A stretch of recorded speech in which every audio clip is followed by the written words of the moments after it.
গ্রেপ্তারকৃত ইসকন নেতা চিন্ময় দাস ব্রহ্মচারী 2023 সালে শিশু নিপীড়নের দায়ে অভিযুক্ত হয়েছিলেন। এই জন্য 18 বছরের নিচে কেউ যাতে তার সান্নিধ্যে না যায় সে ব্যাপারে সতর্ক করেছিলেন যুক্তরাজ্যে অবস্থিত ISKCON international child protection office.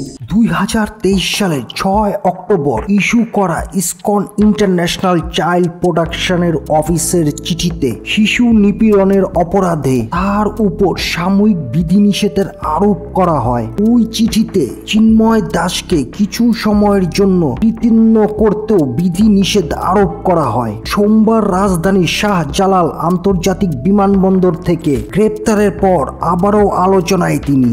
বিভিন্ন সনাতনী সংগঠনের পক্ষ থেকে তার গ্রেপ্তারের নিন্দা জানিয়ে বিবৃতি দেওয়া হলেও নীরব রয়েছে তার নিজের সংগঠন ইসকন। ভক্তরা চিন্ময় দাসকে ডাকে চিন্ময় প্রভু নামে, কিন্তু সংগঠনের শৃঙ্খলা বিরোধী কার্যকলাপের কারণে তিনি সহ আরো কয়েকজনকে চলিত বছরের জুলাই মাসে ইসকন থেকে বহিষ্কার করা হয়। 2023 সালের দেওয়া বিধি নিষেধের সূত্র ধরেই চলিত বছর তাকে বহিষ্কার করা হয়। চট্টগ্রামের হাজারী গলির ঘটনা প্রসঙ্গে গত 9 নভেম্বর রাজধানীর স্বামীবাগ ইসকন আশ্রমে ইসকন বাংলাদেশ আয়োজিত এক সংবাদ সম্মেলনে সংগঠনের সাধারণ সম্পাদক চারুচন্দ্র দাস ব্রহ্মচারী এই কথা জানান। সাংগঠনিক শৃঙ্খলা ভঙ্গের দায়ে ইসকনের যাবতীয় কার্যক্রম থেকে চট্টগ্রামের পৌনরিক ধামের অধ্যক্ষ চিন্ময় কৃষ্ণ